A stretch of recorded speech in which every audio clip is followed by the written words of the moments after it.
Okay, so this morning, I'm going to take a look at my daughter's 2000 Chevy Metro.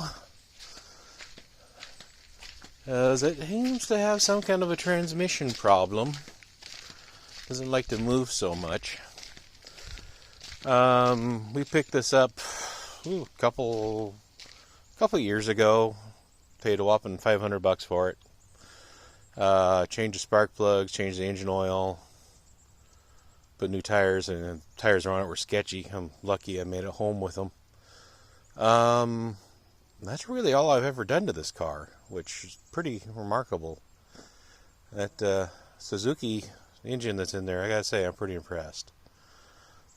Transmission, I don't know why they thought the 3-speed transmission was all that you're going to need, because you're doing 50 and it feels like it's topped out and there should be 2 more gears to go, and there's nothing.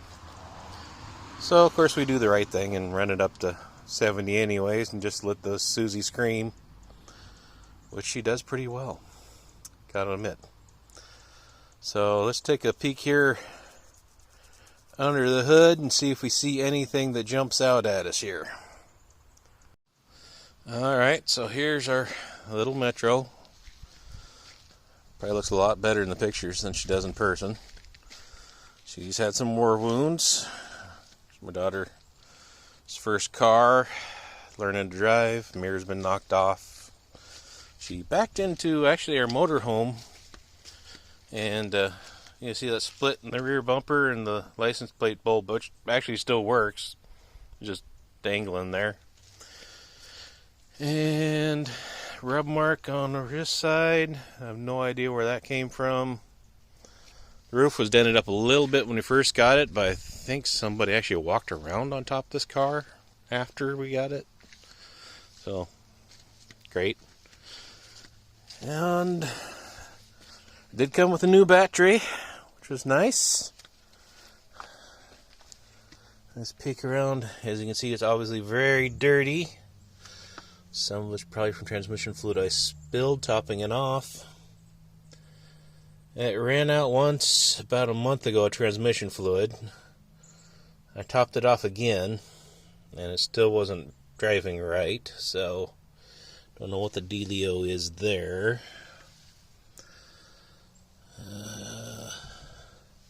Is that? Looks like it might actually have a filter on the transmission. Down there, I don't know if you can kind of see that black blob below the cooling fan. So that's something to keep in mind. What I'm going to do right now is back her up a little bit and try to get her up on the ramps. Hopefully it's got enough. It's got some juice in it. I checked that earlier. Pulled the stick, but let's see what's going on. See if we can actually see anything on the outside or if we got internal problems. Hang on just a moment. We'll do that. Got the classic GM saggy headliner. I think it may have actually gotten a little bit worse since the last time I've been in it. I'm going to fire her up and see if she'll back up. We can listen together to what see what the transmission sounds like. I gotta get the seat back. My daughter likes to eat the steering wheel when she's driving. Here we go. Started right up. That's good. Put her in reverse and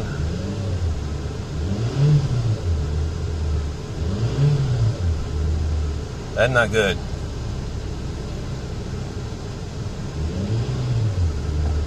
Just the hell of it. Put her in drive. It does got a little bit of forward in it.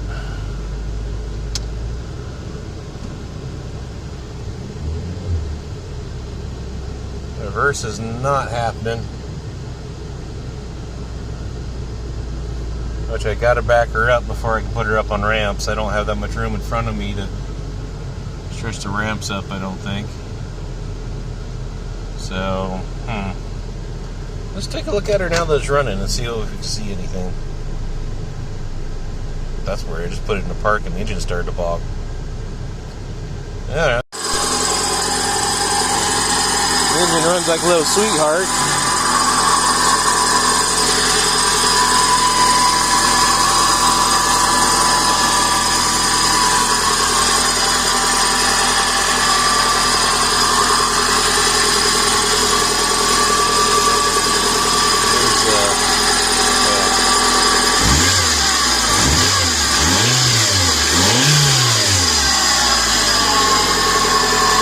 Really impressive Suzuki engineering. Don't think the transmission was made by them, though.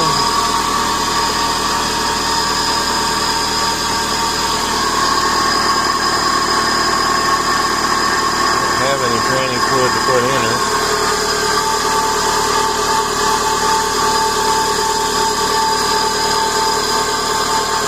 Well, she lost it. It had to go somewhere, right? Any fresh drips or anything of that sort. I hear a noise. The grip over there. That's not where the transmission's at, right? No.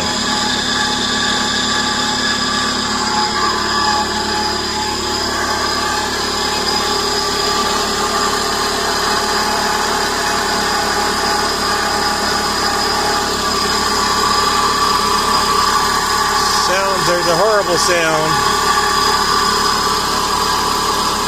There's a growling, you can probably hear that.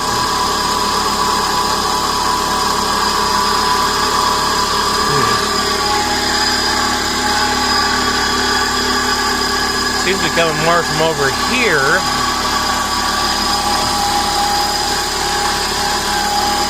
It's really hard to trace down. It's got to be the transmission howling.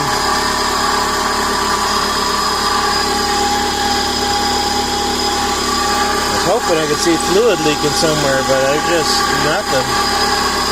It should be fairly obvious, although I'm gonna have to top it off with fluid to make sure. I'm gonna check it out. And for right now, I'll just shut her down. Don't want to do any damage beyond what's already been done. She might not be salvageable. Real quick, I'm just gonna try. So weird, it idles up when you put it in reverse, but nothing happens.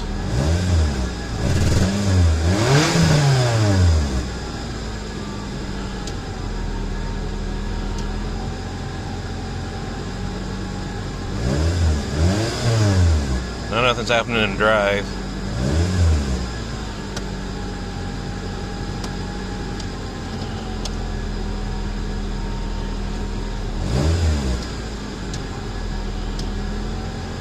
I'm not quite sure how she got it home, but I'm thinking most likely the transmission's got.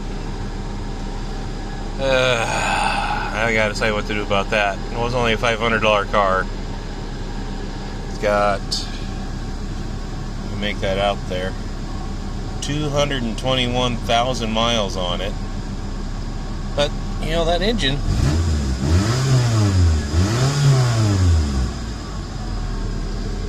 like I said, it's impressive. Doesn't hardly use that much oil.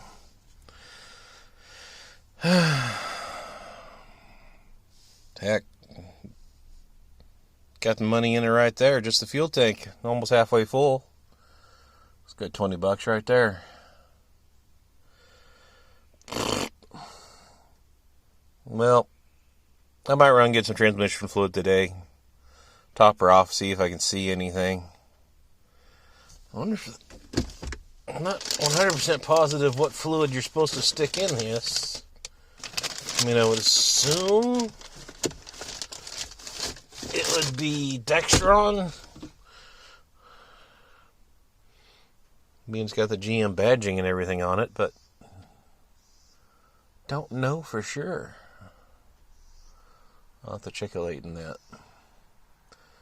Well, that's all for this run. Short. Didn't accomplish much. It's normal. Yeah, it's normal. Alright, talk to y'all later. Bye. Well, I thought I'd finally post a conclusion to this video. Put it all the way together for you. I didn't record it, but I did eventually put some fluid into the car, and it began to drive around again, which is a sign that maybe the transmission's salvageable. But I took it around and I put it on ramps, and I started dumping fluid in there, trying to get it full. And first quart, nothing really happened. Second quart, I got a little dribble of oil. I wasn't exactly sure where it was coming from. I put the third quart in there, and it just dumped, just right out, right where I didn't want it to. The seal around the torque converter is gone.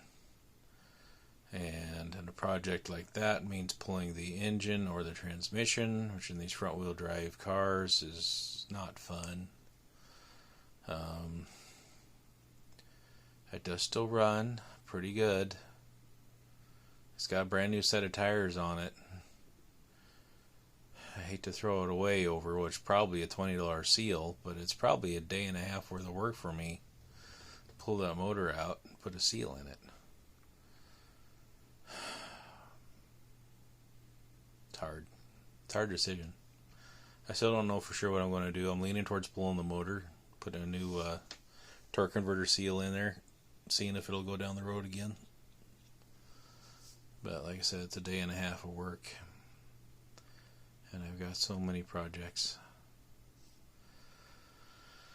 But that's the conclusion to this one. The problem ended up being the torque converter seal, and you couldn't see it until you put enough oil into it that it built up to the level, and then out it comes. Oh, I never did get the sound. The sound got a little bit quieter as it began to get close to that full mark, but I never did get it to go away, so I'm still not sure if something internally isn't toast in that transmission. But I don't know. Maybe someday I will put that seal in. It'll make a good video at least. I'll probably be saying bad words many times. Hopefully just the words, bad words, but you know, the guest is there. But, so maybe a future video on that. We'll see how it goes. But in conclusion, bad torque converter seal. I'm not going to hold oil. No go. Alright. Thanks for watching. Bye.